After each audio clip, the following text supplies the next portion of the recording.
to Thousands of Roots. Today's video is for a Patreon reward fulfillment, and it's a Q&A.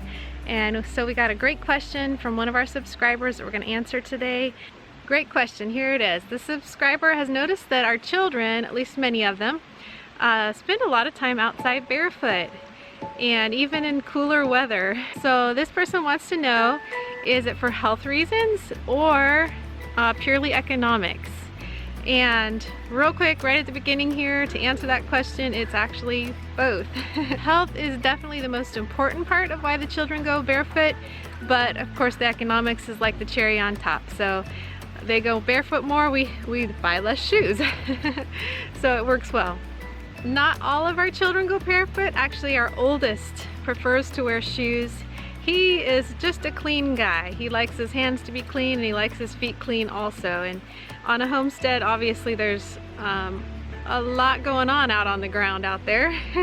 He prefers not to step in all of it. So, but the rest of the children, as soon as spring hits and the weather's a little bit warmer, they're out there with their toes and feet on the ground. And they don't mind a few scrapes and bumps in the beginning because by the end of the summer they can run on gravel as if it's grass. They just are amazing. I, however, have tender feet, and I'm a little more like Caleb. I like my feet clean. So I wear what's called earthing shoes or grounding shoes.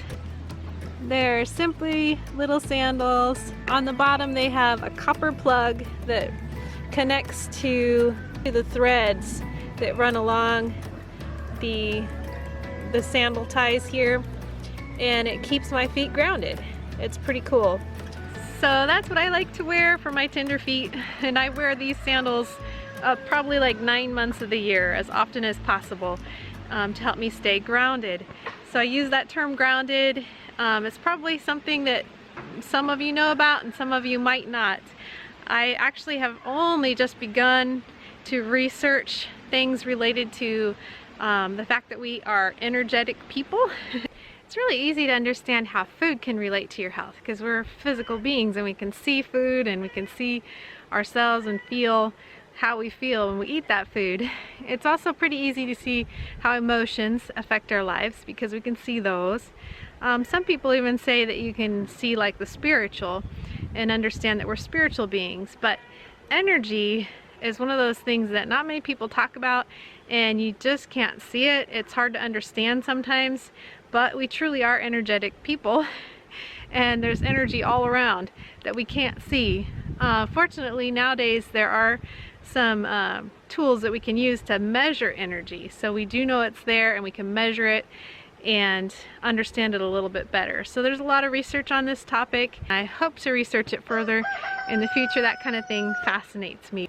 For today, we'll just keep it simple and only look at the basics. To put it simply, there is energy that comes from the earth, and if we can get our feet on the ground, soil, rock, grass, anything that would allow the energy from the earth to get into our body, it's a very, very important thing because it neutralizes energy from the earth, neutralizes the bad, if you want to call it, energy from man-made appliances and things like that. In today's day and age, there is a lot of man-made energy coming from cell phones, cell phone towers, wireless internet, radio, I mean just all kinds of things. We are bombarded with man-made energy in the way that we live life today.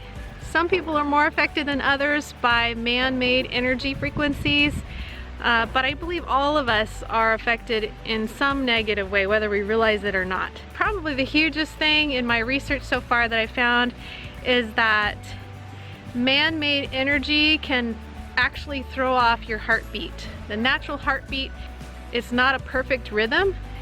It's got some variability to it, and that's a good thing.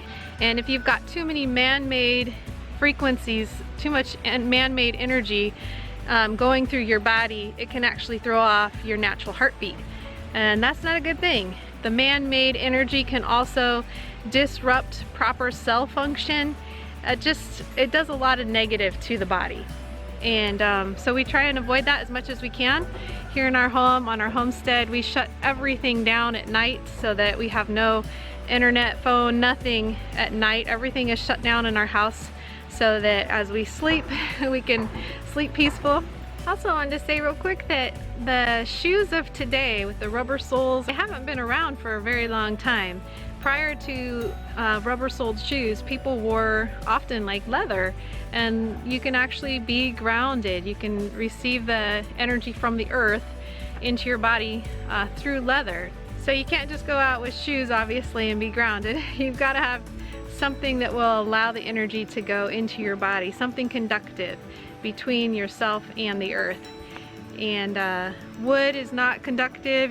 If you're walking around on a wood floor, you're not going to be grounded, but go out on a patio that's not sealed and you can be grounded. There's also a lot of products on the market today for grounding, sheets and pillows and things that you can actually plug into your outlets and allow you, if your outlet system is grounded, which it should be, they allow you to be grounded while you're sleeping. There's grounding pads that you can put under your feet while you're sitting at a desk. There's all kinds of ways to guard against the man-made energy, electromagnetic fields, RF, radio frequencies.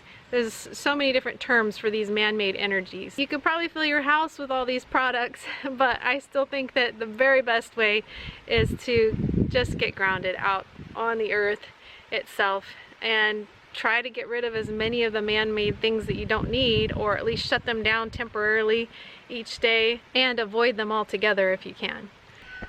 Just like vitamin D supplements might be good, but the sun is so much better. Our body was meant to use the vitamin D that we get from sun exposure. So oftentimes the simplest ways are the best ways to health. Simple real food, simple sunshine, bare feet, good rest. Try not to be too stressed. That's my hard one. Health is important to our family, and the simple ways are usually the best ways to health for us. All right, so thank you so much, Claudio, for giving us that question. We really appreciate that. Hope you guys will get out there and put your toes and feet on the earth and enjoy a little bit of sunshine too. Hope you guys have a blessed day, and whatever you do, do it with your whole heart.